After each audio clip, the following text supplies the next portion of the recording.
Hi, everyone. Today, I want to talk about a question that at first might seem small, but I think is actually a rather big and important question. And that's the question of whether Plato's character Timaeus actually existed. This question might at first seem small because it's about a character who appears only in two of Plato's dialogues, but I think it's actually a bigger question because it makes us reflect deeply on Plato not just as a thinker, but as an author with a literary agenda and as someone who employs literary techniques.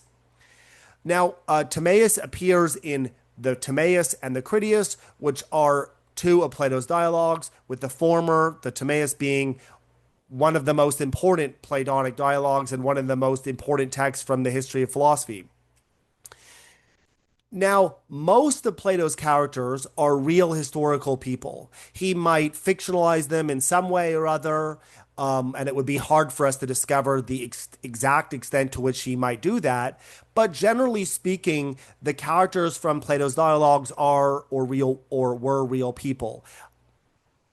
Socrates, Parmenides, Zeno, Alcibiades, Critias, and so on. These are people who are real participants in the historical record. Now, there are a few uncontroversial cases where characters are just made up. The Athenian stranger from the Laws, the Iliadic stranger from the Sophist and Statesman, for example. These are people who aren't even named characters at all. Now, of course, it's possible Plato might have had someone in particular in mind. For example, maybe the Athenian stranger in the Laws was Plato himself. But I think it's rather safe to say that they're not real people simply because they're not even named and their identity isn't really alluded to. They're just given their, nationality, their Athenian, for example, or Iliadic. And perhaps might be able to tease out a few more details. But the point there is that these are not really controversial cases of historicity. That is to say, it's not controversial whether they had any historical reality to them. Callicles from Plato's Gorgias might be a, a bit more of a dubious case, but there's probably no more fraught instance of this question than with Timaeus. Now, Plato's writing, just to give a little bit more background here, Plato's writing dialogues. He lives from 428 BC to 348 BC. His writing career certainly didn't begin in the 5th century BC, so we're looking at him starting writing probably in the 390s BC, but it's hard to be very precise with the date. And besides, nothing really turns on the question of when exactly he's writing. The most we can say about the date of the composition of the Timaeus is that it happens, or that the Timaeus is written. I mean, it's got to be in the first half of the 4th century BC. Of course, there are tons of valiant, admirable efforts to use different techniques, stylometric analyses, and so on, to piece together approximately when in Plato's writing career the Timaeus was written. But as we're going to see, none of that would resolve this question for us about whether one of the characters in the dialogue, the Timaeus, namely Timaeus himself, was real. It wouldn't help us to know exactly when the Timaeus was written. And that's because there just is a total lack of hard evidence about whether Timaeus really existed. Certainly, it would be a surprising result if he did not, since the overwhelming majority of Plato's characters really were real historical people. Now, what we can say about him from the dialogue is that he was well born, rich, an astronomer, a philosopher, for whom Socrates has a lot of respect, and he holds elected office in I was going to say that he holds elected office in Locri, the town he's from, and I'll say where that was in a moment. But I suppose it's not obvious that he holds elected office specifically in Locri. But either way, he's a Locrian philosopher, astronomer, local politician, and so on. And the dialogue tells us these things. In the dialogue, he's come from Locri to Athens to celebrate the Panathenaia, which is the festival that took place in Athens to celebrate Athena. Happened in August, in the Greek month of Hecatombion.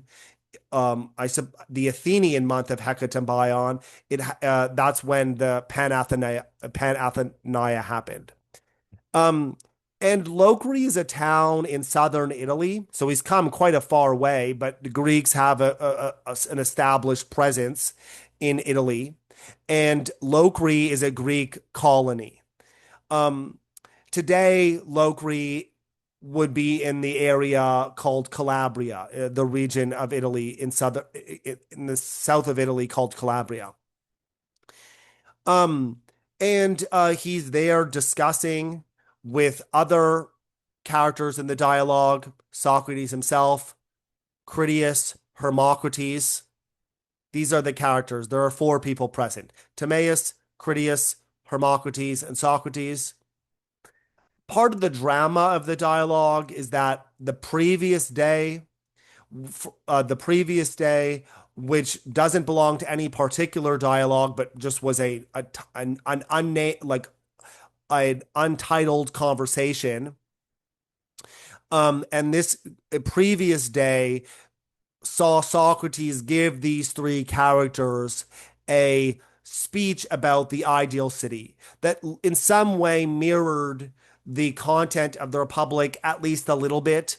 Um, Plato's Republic is dedicated to the ideal city, among other things, and features such important doctrines as the equality of men and women and the education that citizens, or at least soldiers, should receive, but also featured the idea that the philosopher should be the ruler of the ideal city. But in the Timaeus, when Socrates recaps the previous day's conversation, the some important political and social doctrines are excluded. For example, the doctrine of the philosopher ruler. And so it looks like this conversation, just as I said, was like something like an untitled conversation. It just happened, but it happened off page, might be a better way to put it. And in order to repay Socrates for the long speech he gave yesterday, the characters Timaeus, Hermocrates, and Critias have agreed to give Socrates speeches in turn. And they were supposed to be joined by another person who's unnamed, but this person didn't show up because they were feeling sick. And there's a scholarly question of who that character was, but that's not what we're discussing right now. Critias, unclear who exactly Critias was.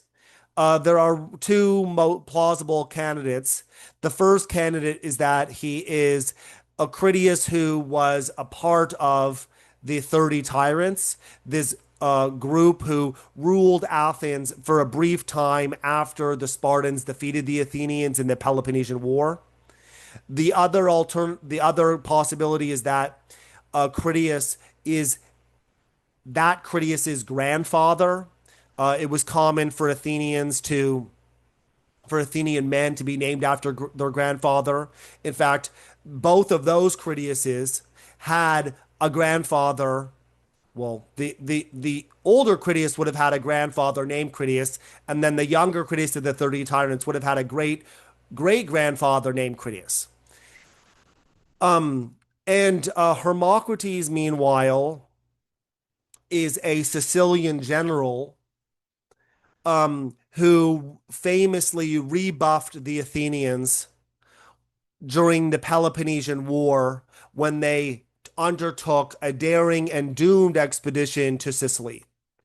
So he's another Italian, whereas Critias is not Italian. Critias is Athenian, and Socrates, who most famously is Plato's teacher and dies when the Athenians execute him in 399 BC on the charges of corrupting the youth and introducing foreign and new gods to the city for a kind of impiety. Um, but the question is, did this Timaeus exist? Did Timaeus exist? Socrates we know existed, Critias we know existed, even if we're not exactly sure which Critias this is, and Hermocrates did exist, much to the chagrin of the Athenians, whom he rebuffed in Sicily in the mid 410s BC. So there are really two pieces of evidence, so to speak. As we'll see, they're not, such as they are, they're not really big, compelling pieces of evidence. Um, One piece of evidence is that Cicero mentions in both the De Finibus and his Republic that Plato studied with someone named Timaeus of Locri. Now, that's not very compelling evidence on its own because it could just be that Cicero's inferring such a connection or such an association from the dialogue, that he's sensing that Plato must have had an association with this person because he's mentioned him in the dialogue, or the dialogues, I should say, since Timaeus also appears in the Critias, which is the sequel to the Timaeus. But it, on the face of it, it's entirely possible that Cicero is just misled or mistaken about there being such a connection. I mean, it's certainly telling that the very first piece of evidence we have about Timaeus comes from a guy writing in the late Roman Republic, um, and centuries after Plato. And so there's a gap here in the historical record. We have Timaeus appearing in the Timaeus and Critias, and then hundreds of years later, we have someone telling us that Plato studied with Timaeus of Locri. Um, After all, we could ask which sources is Cicero relying on that? He obviously isn't aware of that firsthand because he's living so many hundreds of years later. And so it doesn't really look compelling on the face of it to adopt Cicero's evidence or to adopt Cicero's testimony as decisive. Now, we do have actual testimony that Timaeus did exist. So a claim that there was a guy named Timaeus living in this time. He was a Pythagorean philosopher. The problem is that it's really, really unclear that the evidence is actually telling us this. It's not obvious the testimony is actually for this. So I'll lay out the case. There's a Neoplatonist philosopher, Iamblichus, who, to give you a sense of how late he's writing, he's born in 245 AD. So he's writing way after Cicero. By this time, the Roman Republic is dead. The the early days of the imperial period are dead. Iamblichus is writing very, very late in ancient history, almost on the cusp of the medieval period, at least as historians of philosophy understand medieval. Um, and Iamblichus writes a book called The Life of Pythagoras. And in that book, he gives us a list of Pythagorean philosophers. And so he mentions from this city, there are these Pythagorean philosophers. From this city, there were these Pythagorean philosophers. And when he gets to the list of Pythagorean philosophers from Croton, which is not Locri, but Croton, he mentions Timaeus on the list. Okay? Now, Timaeus of Croton isn't the same thing as Timaeus of Locri. And so you might wonder, well, what about the Locrian Pythagoreans? What about them? And Iamblichus does list someone named Timaeus from the among the Locrian Pythagorean philosophers, but that's not Timaeus, or in ancient Greek that would be Timaeus. But there are some scholars who think that this is due to a copyist's error. Perhaps Timaeus of Croton should actually have been Timaeus of Locri. So that's one possibility. One possibility is just like the copyist took Timaeus of Locri and accidentally added him to the Croton pile. And so it should have said Timaeus in the Locri category, not the Croton category. The other possibility is that there really was a Timaeus of Croton, but that when the copyist should have said among the Locrians that there was Timaeus, he wrote Timares instead. But that's not very compelling evidence as far as I see it. Firstly,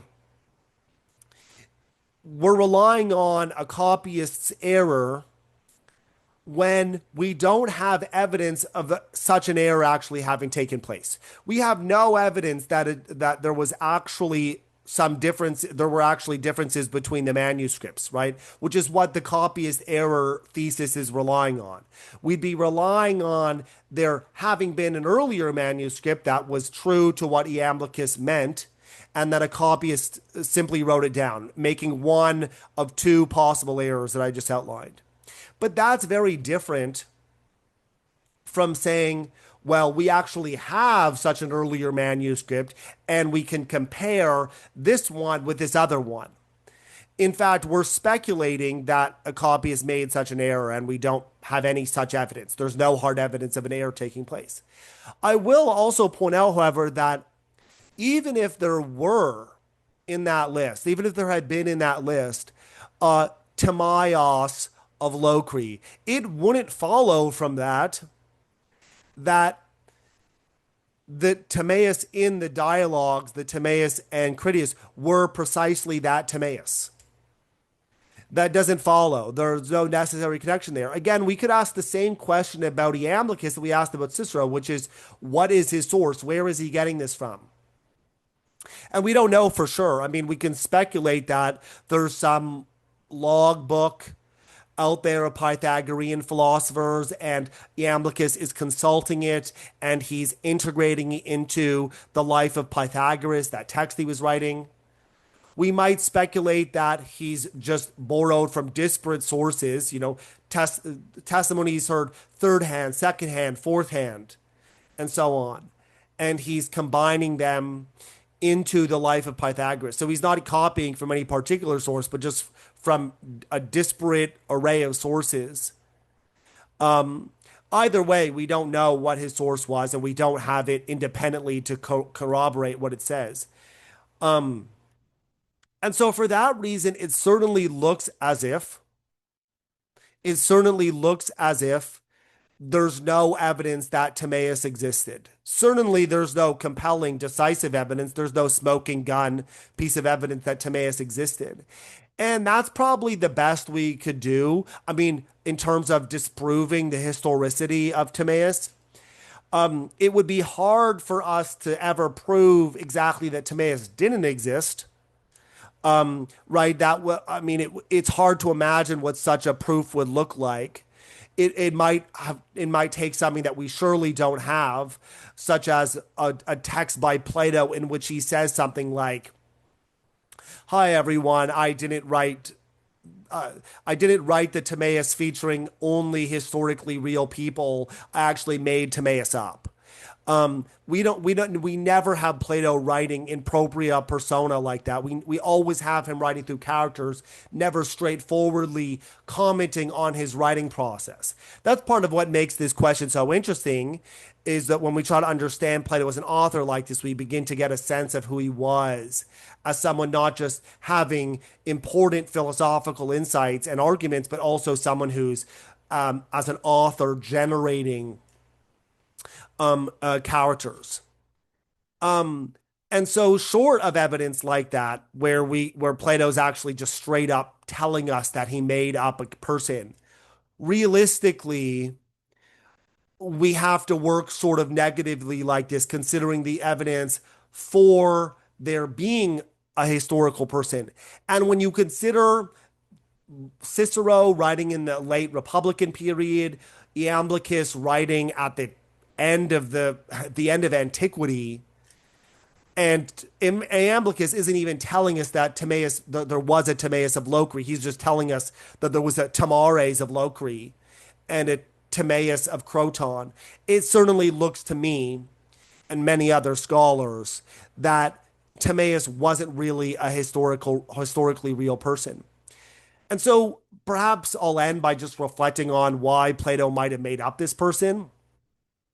I mean, one obvious one obvious candidate here for a reason is just that he had an aim as an author in the text. He wanted, for example, someone who would combine a deep familiarity with astronomy, the study of the natural world more generally, but especially astronomy, and philosophy, and also with some amount of political experience, because those combine a lot of the themes and motifs of the Timaeus as a dialogue, as an investigation into the natural world, but through this ethico-political lens. That's that like that takes a very impressive CV to be the guy who's going to pull all of those themes together. And especially if Timaeus were ignorant of ethics and politics, if he couldn't comment intelligently on the good, then the central ideas of the Timaeus wouldn't really work. The central ideas of the Timaeus rely on an integration of of the study of the natural world with ethics and politics, especially a concern for the good. That's because Plato thinks that the world is put together by a craftsman whose aim is to make the world as good as possible. That we have to understand the ethical dimension of the world in order to understand why it is the way it is and why it was made the way it was made. That craftsman, scholars typically call the demiurge with a capital D because of the Greek word demiurgos, which means craftsman. Now, there are other possibilities of why for why Plato would create a character like this. One is that it might be a nod to someone that Plato knew, but who came later in the fourth century BC. So it could be, for example, someone named Archytas of Tarentum. Archytas of Tarentum was someone that was like maybe Plato's friend, but at least his associate. We know from other fourth century BC sources. And it could be that Archytas of Tarentum inspired the character of Timaeus. And just to be clear here, Archytas of Tarentum, his life did not overlap with Socrates's. So there's no way Plato could have put Socrates in conversation with Archytas. So it would have been necessary to create a character who would be like a kind of stand-in for Archytas. That's an idea that gets floated out there every now and then. For example, Desmond Lee in the translation of the Timaeus and Critias, that Thomas Johansen revised, they suggest the idea that Timaeus was based on Archytas of Tarentum. That's an idea that I think is interesting, but I'm ultimately not persuaded. In the first place, Archytas is from Tarentum and Timaeus is from Locri. Yes, Tarentum is Italian, but it's not obvious why Plato would make Timaeus be from Locri instead of Tarentum. There's an obvious way to allude to Archytas if that's what Plato's intention was, but he didn't do that. Secondly, we don't really have any hard evidence that that's the case, which is a reason to be skeptical. And thirdly, it's not obvious what dividends that possibility might yield. When we're looking for a when we're assessing hypotheses about who Plato's characters were and why Plato included them in the dialogue, and in the case of Timaeus, why Plato invented this character, I think it behooves us to ask, okay, like, what does this hypothesis actually do for us? What does it explain about Plato's dialogues? But if Archytas is the inspiration for Timaeus, that doesn't really explain anything about the dialogue or Plato's literary decisions. It's basically something like this is a shout out to someone whom Plato knew and might have been good friends with. Again, I think it's important for us to remember what Timaeus is doing in the dialogue. He's putting forward a position about the integration of the study of the natural world with such important normative concepts as the good. And for that reason, I can't refute or totally dismiss the possibility that Timaeus is based on someone historically real. Um, but um, but I don't think that it is Archytas.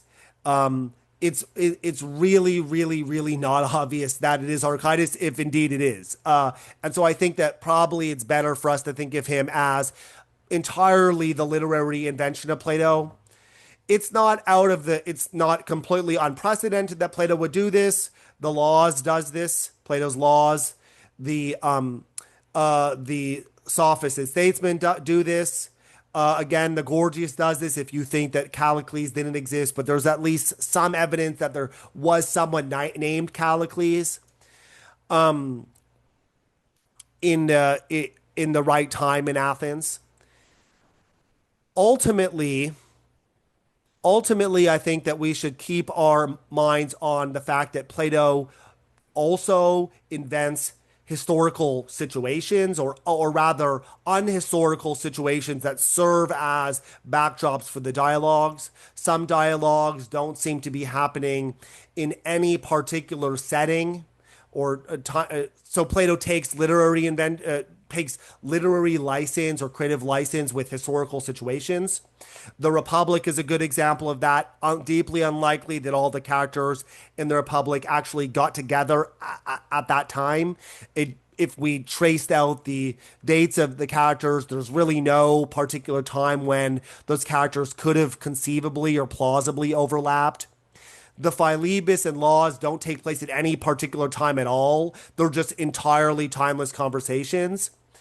So Plato invents situations that seem historical but actually aren't, and they serve as the backdrop for his dialogues. Certainly, the Platonic dialogues are not the real transcripts of conversations that actually happened. For example, in on the off chance that Socrates, when he was younger, actually met Parmenides and Zeno, as Plato depicts in the Parmenides, it's really unlikely that the conversation actually went the way it went. That's almost the probability of that is effectively zero. So Plato's inventing conversations. He's putting words in people's mouths. Why? Because he wants those words to serve those purposes, serve his purposes in that text. And so that helps us fill out our picture, a picture of Plato as an author who's inventing situations. He's inventing characters like Timaeus, and he's inventing conversations. And it makes us ask always, what is the point of this text and what is this character doing in our understanding or in the unveiling of Plato's philosophy to his readers? And so we can see that this was actually a bigger question than it might have seemed at first. And again, I think that it's especially interesting, not just because it helps us understand locally the Timaeus and Critias, but also helps us understand who Plato was as an author. Thank you very much.